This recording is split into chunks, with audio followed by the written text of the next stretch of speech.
தோசை மாவு மட்டும் இருந்தால் போதும். இனிமேல் உங்கள் வீட்டில் நீங்களே ஈஸியாக ஹெல்த்தியான பீட்சா செஞ்சுக்கலாம். இதை நீங்கள் உங்கள் குழந்தைங்களுக்கு செஞ்சு கொடுத்தீங்கன்னா இனி கடையில் இருந்து பீட்சா வேண்டான்னு தான் சொல்லுவாங்க. டெய்லி உங்ககிட்ட கேட்பாங்க.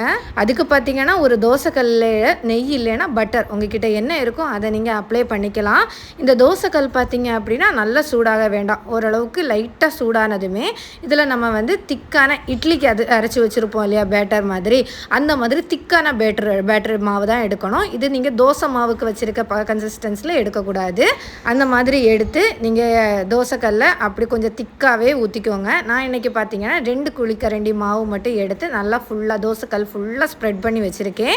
தோசைக்கல் ரொம்பலாம் சூடாகலை, ஓரளவுக்கு மீடியமாக தான் சூட்டில் இருக்குது. இந்த மாதிரி நம்ம ஸ்ப்ரெட் பண்ணி வச்சதுமே என்ன பண்ணோன்னா ஒரு லிட் எடுத்து நம்ம ஃபுல்லாக கவர் பண்ணி வச்சுக்கலாம். அப்போ தான் மேல் பாகம் வந்து நமக்கு நல்லா குக்காகி கிடைக்கும். ஃப்ளேமை பார்த்தீங்க அப்படின்னா நான் இன்னுமே சிம்மில் தான் வச்சுருக்கேன். நான் ஃப்ளேமை வந்து நீங்கள் எந்த காரணத்துக்கு கொண்டு நம்ம வந்து ஹையில் வைக்கக்கூடாது, சிம்மிலே தான் வச்சுருக்கணும்.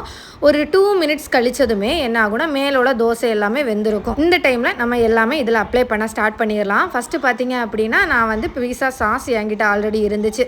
ஸோ அந்த சாஸ் தான் நான் இதில் அப்ளை பண்ணுறேன். உங்கள்கிட்ட டொமேட்டோ கெச்சப் இருந்துச்சுன்னா நீங்கள் அதை கூட அப்ளை பண்ணிக்கோங்க. கொஞ்சம் டேஸ்ட்டு கொஞ்சம் வித்தியாசமாக இருக்கும். இதை ஃபுல்லாகவே ஸ்ப்ரெட் பண்ணி விட்டதுக்கு அப்புறமா இதுக்கு மேலே வந்து வெஜிடபிள்ஸ் எல்லாமே ஆட் பண்ணிக்கலாம். உங்கள்கிட்ட என்ன வெஜிடபிள்ஸ் இருக்கோ அதை நீங்கள் ஆட் பண்ணிக்கலாம். இன்றைக்கி நான் பார்த்தீங்க அப்படின்னா கேரட்டு, ஆனியன், அதுக்கப்புறம் கொஞ்சமாக கேப்சிகம், பன்னீர் இருந்துச்சு. அந்த பன்னீரையும் உதிர்த்து நான் வச்சுருக்கேன். இதெல்லாமே போட்டதுக்கப்புறமா மேலாப்பில் கொஞ்சமாக சீஸ், மொசரல்லா சீஸ் வந்து நான் ஆல்ரெடி ஒரு பாக்கெட் வாங்கி வச்சுருந்தேன். அந்த மொசரல்லா சீஸையும் நான் என்ன பண்ணுறேன்னா மேலோட்டமாக நான் போட்டுக்கிறேன். அதை போடும்போது தான் நமக்கு ஃபுல்ஃபில் ஆகும். ஒரு பேக்கெட் சீஸ் மட்டும் நீங்கள் வாங்கி வச்சுக்கோங்க. நீங்கள் அதில் நிறைய வெரைட்டிஸ் செய்யலாம். உங்களுக்கு வேணும் அப்படின்னா நம்ம சேனலை சப்ஸ்கிரைப் பண்ணி வச்சுக்கோங்க. நிறைய வெரைட்டிஸ் கிட்ஸுக்கான ரெசிபி எல்லாமே நான் ஷேர் பண்ணுறேன்.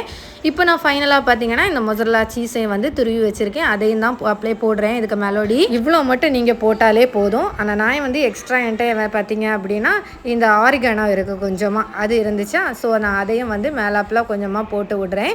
இது உங்ககிட்ட இருந்துச்சுன்னா நீங்கள் போடுங்க, அப்படி இல்லைன்னா வேண்டாம், இது ஆப்ஷனல் தான் ரொம்பவே. இது அவ்வளோத்தையும் நம்ம நல்லா ஸ்ப்ரெட் பண்ணி விட்டதுக்கு அப்புறமா திரும்பவும் ஒரு லிட்டை வச்சு நம்ம நல்லா க்ளோஸ் பண்ணி வைக்கலாம். க்ளோஸ் பண்ணி வச்சுட்டு ஒரு 3 to 4 மினிட்ஸ்லேயே பார்த்தீங்கன்னா நமக்கு இது குக் ஆகிரும். இது குக் ஆகிறது எப்படி தெரியும்னா இந்த சீஸ் எல்லாமே நமக்கு மெல்ட் ஆகிருக்கும். இந்த மாதிரி மெல்ட் ஆகிருக்கும்போது நமக்கு தெரிஞ்சிடும் ஓகே இது குக் ஆகிருச்சு அப்படின்ட்டு.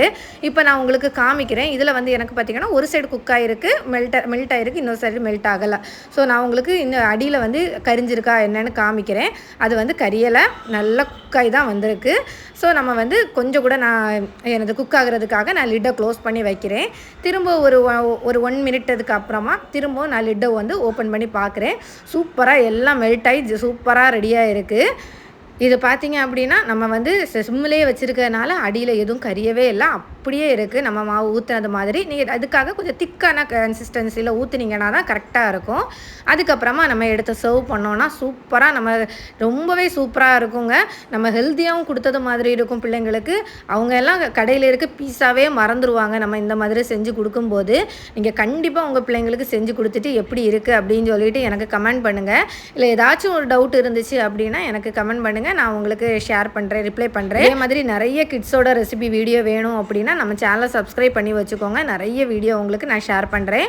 உங்களுக்கு என்ன மாதிரி ரெசிபி வேணும் அப்படின்னாலும் நீங்கள் எனக்கு கமெண்ட் பண்ணுங்கள். நான் உங்களுக்கு வரக்கூடிய வீடியோஸில் நான் உங்களுக்கு அப்டேட் பண்ணுறேன். நம்ம வீடியோ பிடிச்சிருந்துச்சு அப்படின்னா லைக் பண்ணி ஷேர் பண்ணி கமெண்ட் பண்ணுங்கள்.